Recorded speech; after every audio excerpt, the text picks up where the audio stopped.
Pascal, qui signera et qui ne signera pas du côté des espoirs du Canadien de Montréal? Parce que là, on a vu Luke Mittelstadt a signé un essai avec le Rocket pour la fin de la saison, puis a signé un contrat d'entrée là, qui va débuter l'année prochaine. Quel joueur là, je sais qu'il y a Jack Smith que ses droits vont tomber à échéance cet été. Signera pas, là, on va le rayer tout de suite. Mais je vais balancer une coupe de noms, Pascal, si tu le veux bien. Ok, Puis on... tu vas y balancer, good, bonne affaire. Non, Je suis en non, train de checker la liste, on sait lequel. C'est parce que dans le fond, j'ai écrit un texte là-dessus dans mon fameux hebdo CH. Là, c'était le sujet de ma chronique sur les espoirs du Canadien récemment sur le site. Puis dans le fond, j'avais fait un petit peu... j'avais fait des prédictions. Là, je m'étais mouillé sur savoir qui allait signer. Bref, tu sais, on va enlever les évidents. Là. Michael Edge va signer. Zarovski devrait signer. Ben, il va signer l'année prochaine. Zarovski, ouais, c'est ça. Ouais, ben, tu sais, qui signera? L'exercice que j'avais fait, c'était plus sur le... Pas tout de suite, mais aussi sur le long terme. Là. OK. Mikus Vekvanags, il signera pas. Je pense pas. Maxine Vig, Andrew McNeil, Carlos Handel. Tu sais, le... Handel, ça pourrait arriver pour la Ligue américaine. Là. Ouais. Handel, ses droits se terminent l'été prochain. Là, fait qu'il reste encore un an. C'est quand même pas si pire. On va y aller. On va y aller avec Owen Protz. Ses droits se terminent le 1er juin 2026. Owen Protz va signer. Oui, absolument. Ce profil-là est nécessaire. Ouais. À Laval, il va un peu comme Tyler Thorpe puis la continuité de Florian Jacquet, Tyler Thorpe. C'est ça. Puis, tu sais, c'est pas nécessairement qu'il est meilleur que les autres, mais j'aime quand même bien son profil. Puis c'est du cheap labor pour Laval. Donc, c'est du sang nouveau à Laval, puis on sait jamais ce qui peut arriver. Je pense pas qu'il va jouer dans la Ligue régulièrement, Protz, mais c'est pas impossible à cause de la rareté, si on veut, dans la banque d'espoir des Canadiens de Montréal pour ce défenseur-là. Mais j'ai comme l'impression que le CH va repêcher beaucoup de joueurs très, très robustes dans les prochaines années. Donc, tant mieux. On verra bien, mais tant mieux. Philippe Eriksson, Pascal, ses droits ne seront plus aux Canadiens à partir du 1er juin 2027. Donc, il reste une saison.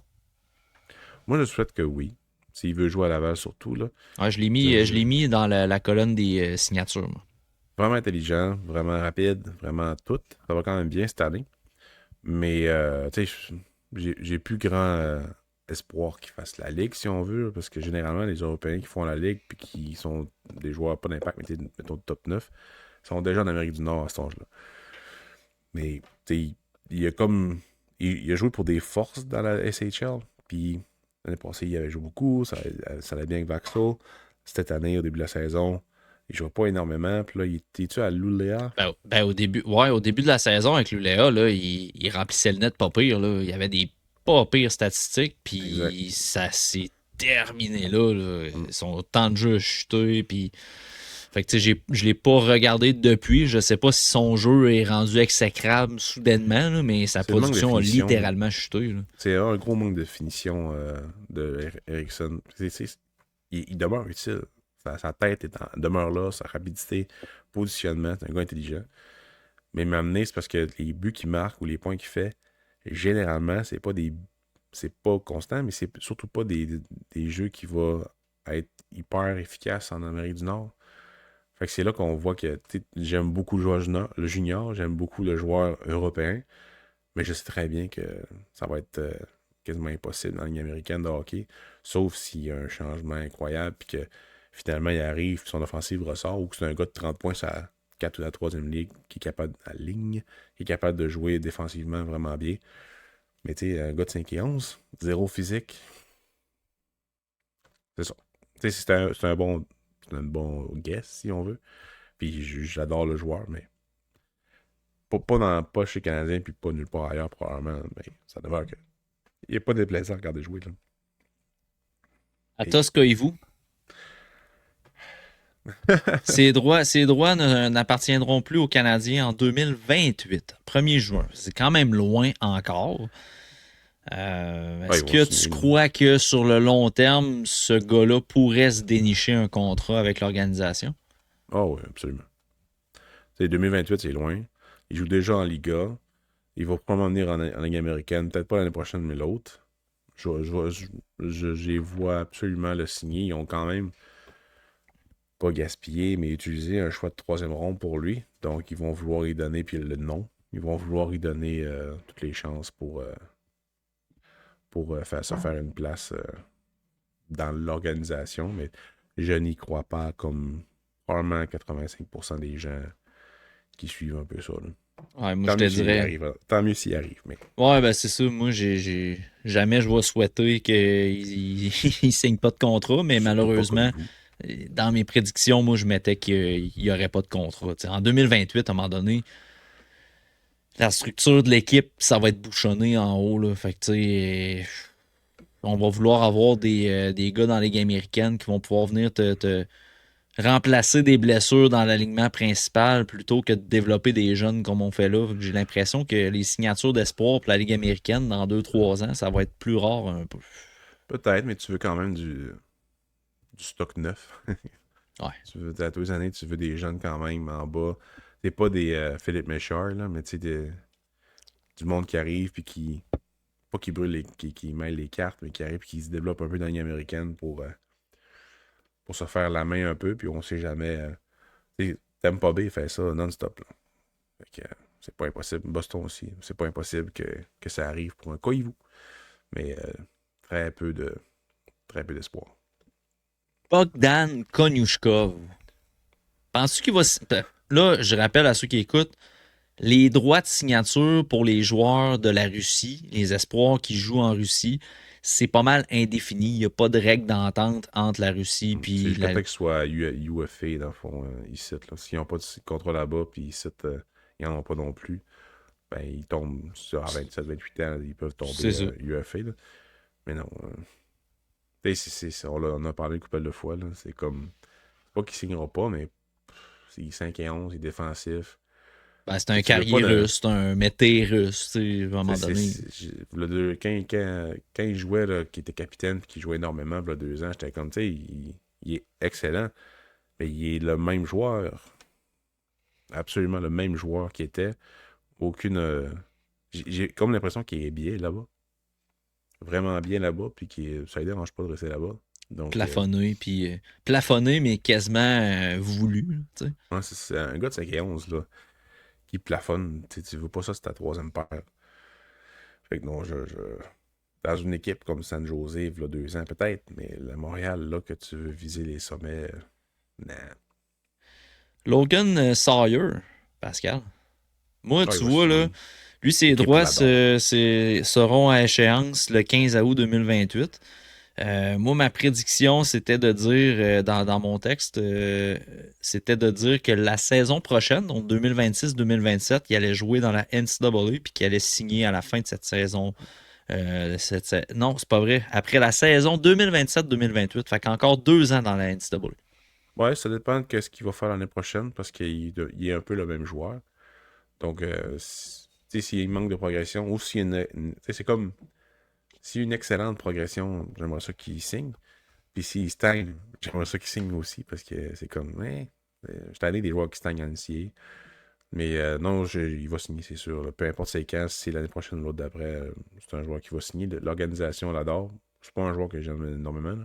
Je le vois pas nécessairement dans la Ligue nationale de hockey avec les Canadiens de Montréal, mais il va signer, oui. Absolument.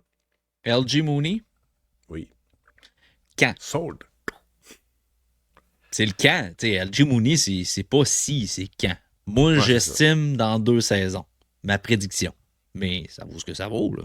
Ah ouais, 2 autres saisons dans NCAA. 2028. Mais oui, parce que il demeure petit. Si les Nations en a joué 2, il va en jouer 3. Là. Mais lui, il s'améliore à tous les matchs. Là, fait que c'est ça que tu veux. Puis il y a encore beaucoup de stock junior dans son jeu, donc ça va juste être mieux l'année prochaine.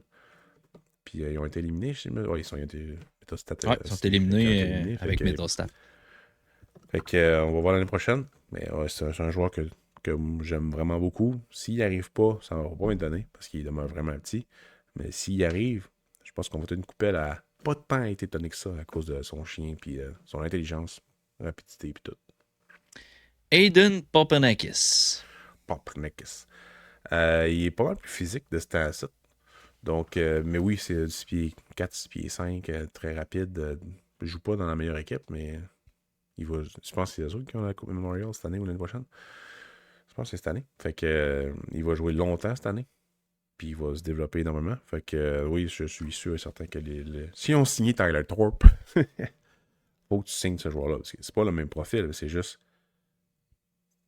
Il y a pas mal plus de talent, pas mal plus rapide, pas mal plus de chaises que tu peux le mettre. Donc oui, il faut absolument qu'il signe.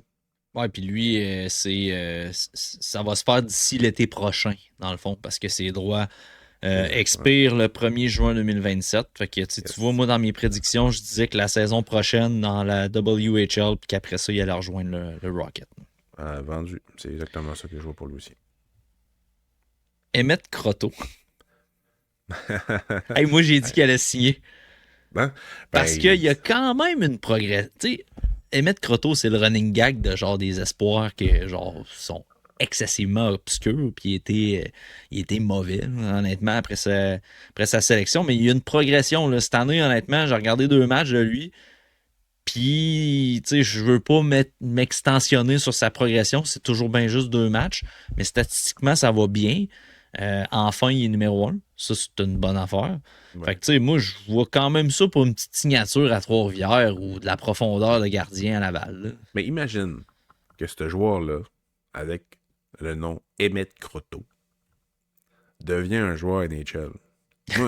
Moi, je vis pour ça. Moi, j'adore quand un nom comme Cache-Couche, des noms comme ça font la ligue. Fait que moi, Emmett Croteau, le nom qu'on dit des fois pour rire, je veux qu'il se rende. Absolument que je veux qu'il se rende. Avec Vanag, ça aurait été fun aussi, mais ça n'arrivera pas. Alexis Cournoyer, il y a un nom correct, là, mais il domine. Ouais, moi, tu vois, Cournoyer, moi, je l'ai mis dans la liste qui signera pas, mais j'ai mis un bémol. Parce que je m'attends à ce qu'il fasse tout son parcours universitaire, puis on dirait qu'après son parcours universitaire, est-ce qu'il va signer à Montréal? Ouais. Parce que là, la structure des gardiens, c'est plein un peu. Fait que je suis ambivalent pour cela. Puis tu vois, j'avais un. Signé, mais pas lui. Ouais, ben j'avais un souhait, par exemple. C'est pour ça, dans ma logique de prédiction, c'est plus un souhait. Là. Mais saison 2026-2027, Yevgeny Volokin dans la KHL. Puis après ça, il signerait dans la Ligue américaine. C'est un souhait, là. C'est rare que les espoirs de la KHL jouent dans la Ligue américaine. T'sais, Ivan Fedotov, il est parti de la KHL pour jouer dans la NHL. Là, il est rendu dans la Ligue américaine. Mais initialement, il est venu pour jouer dans la Ligue nationale. Fait que c'est plus un souhait là, de voir Volokin. Là. Fait que. C'est parce que si Volokin ou ben Cournoyer ou whatever sont signés pour éventuellement jouer à Montréal, ça veut dire que Fowler ou ben Daubesh ont été échangés. Ouais. Oui, de Matthew Nice contre Daubesh. Ouais, mais tu sais, en même temps, là, tu remplaces pas un espoir par un autre tout le temps. C'est pas systématique. Là, c'est pour ça que je dis que Daubesh pourrait partir probablement. Pourrait être une sérieuse monnaie d'échange éventuellement pour acquérir quelqu'un. Puis Montembeau va probablement partir cet été, là, mais bon, ça a été couvert largement par tout le monde. Go Fowler, je suis vraiment content. Mais ton Montembeau, c'est fini. Sauf si Daubesh est utilisé pour être échangé. Un petit dernier, Pascal. Lui, j'étais embêté, honnêtement. Parce que j'ai mis Philippe Eriksson pour signer dans la Ligue américaine après la prochaine saison, avant que ses droits soient à échéance. Puis là, dans la colonne des ne signera pas, j'ai mis Sam Harris. Ouais. Puis là, j'ai soumis mon texte. Puis après ça, j'étais comme si, je prendrais peut-être Harris avant Eriksson, finalement. Là, je me suis pas rétracté. Là. Ça reste des prédictions. Ouais. Mais toi, Sam Harris, tu le verrais-tu signer avec l'organisation? Ben, c'est du cheap labor pour Laval. Est-ce que je le verrais signer un contrat Montréal? Peut-être pas. Mais un contrat Ligue américaine, ouais. OK. Tu vois, moi, la prédiction. C'est à lui à se mériter un contrat de Ligue nationale. C'est pas une vedette, là. Ça sera jamais une vedette. Non. C'est un Jared Davidson, mettons. C'est un joueur de rôle. C'est ça. C'est pas pas pareil, là, mais c'est ce genre de statut-là qu'il peut avoir dans une organisation. Tu sais, comme, il joue 1 ou 2 années à Laval, tu sais, comment il se débrouille bien, il produit quand même. Puis on va l'essayer à Montréal. Bon, ouais, tu sais, ça sera jamais un gars de 3e trio ou 2e ou 1er. Puis on sait pas trop c'est quoi sa chaise. Fait que, Laval. Mais on verra, là, tu sais. Alright, merci Pascal de t'être prêté au jeu à la suite de l'apparition de mon texte. J'étais curieux de voir si on était dans les mêmes sortes de prédictions à peu près pour les espoirs du Canadien. On n'a pas de pack, c'est triste. Non, c'est ça, exact. Dernier petit sujet, Pascal. Puis c'est en lien avec une question de Marc Paré sur Patreon. La valeur réelle de Bryce Pickford, est-ce que ça pourrait être une monnaie d'échange, considérant là, sa saison incroyable qu'il connaît présentement? Tu sais, là, il y avait des sous-questions par rapport à son profil, puis tout. Tu sais, on en a parlé dans le podcast des meilleurs espoirs, nos décomptes des meilleurs espoirs là, du Canadien. Là. Bryce Pickford, on a fait un tour d'horizon quand même assez large. Fait que l'épisode est disponible partout. Mais tu sais, toi, présentement, là, tu capitaliserais-tu sur le fait qu'il y a une saison incroyable dans WHL pour l'échanger? C'est tentant. Que je pense pas que sa valeur. Il pourrait jouer dans le national de hockey éventuellement, là, mais j'ai peu d'espoir que ce sera à Montréal.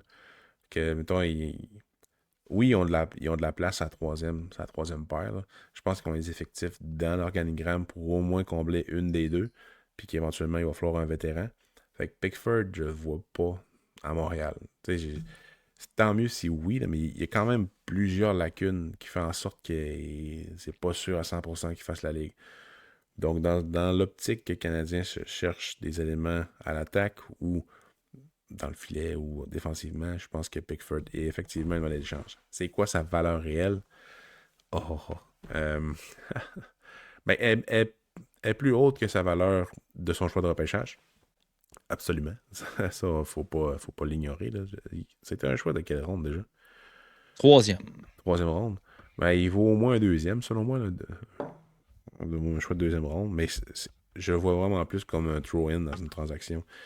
Tu sais, une transaction de choix de première ronde, puis un espoir B versus Ben Sherratt. Je ne veux pas dire que c'est Thijs Milanic ou ben un autre throw-in. Là.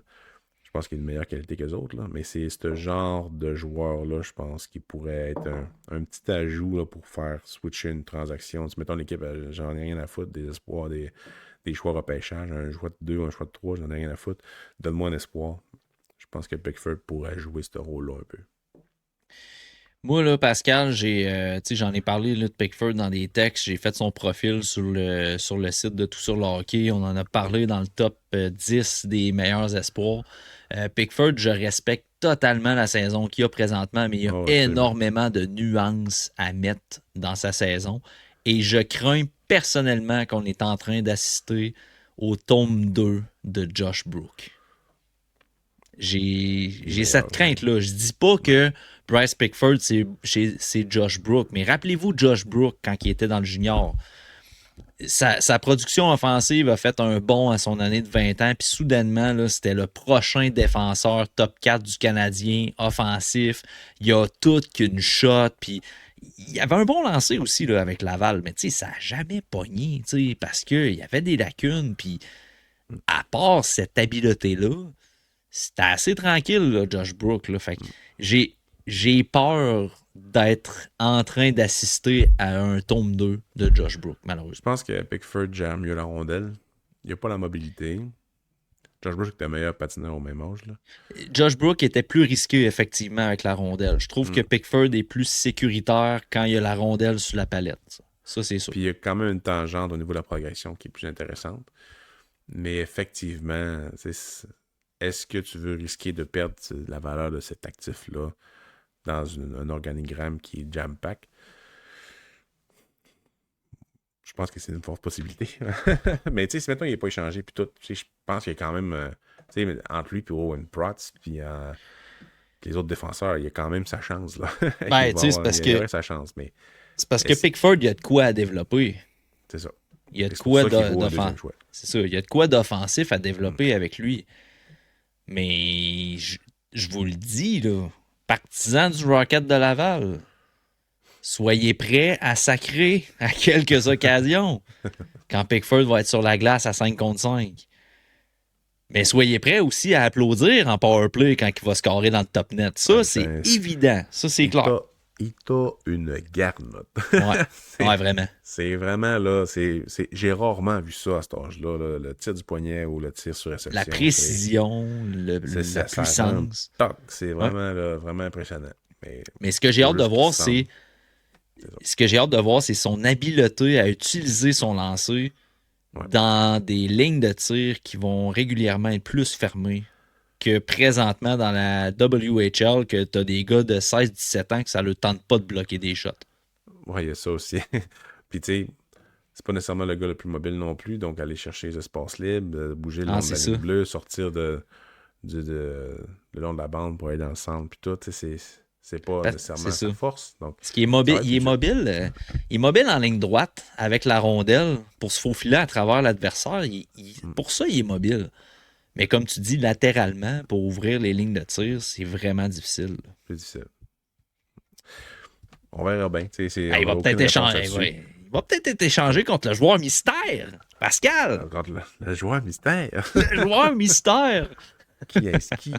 Il y a tellement des possibilités. Il va nous arriver avec genre Casper, Marco Casper. Il y a un joueur qui a un fantôme dans son nom. Mais il va nous arriver avec un joueur qu'on a l'habitude, que personne n'a vraiment vu, qui a déjà été dans les rumeurs là, 2 ans. Là. Puis que genre, hop, là, il apparaît, puis le Canadien le voulait depuis ce temps-là. Ça va être une affaire de même. Là. Donc, aller chercher ça serait quand même le fun de faire un top 5 des joueurs mystères de champ gauche. Non, mais de champ gauche. Pas de rumeurs, de whatever, mais tu sais, genre, de joueurs que. Un mock de transaction. Hey, on va inviter Raph Lafrenière sur notre podcast, notre rédacteur spécialiste. Et genre, un top 5 de qui on aimerait vraiment que ce soit le top mystère. Mais genre, un vrai que ça se pourrait quand même.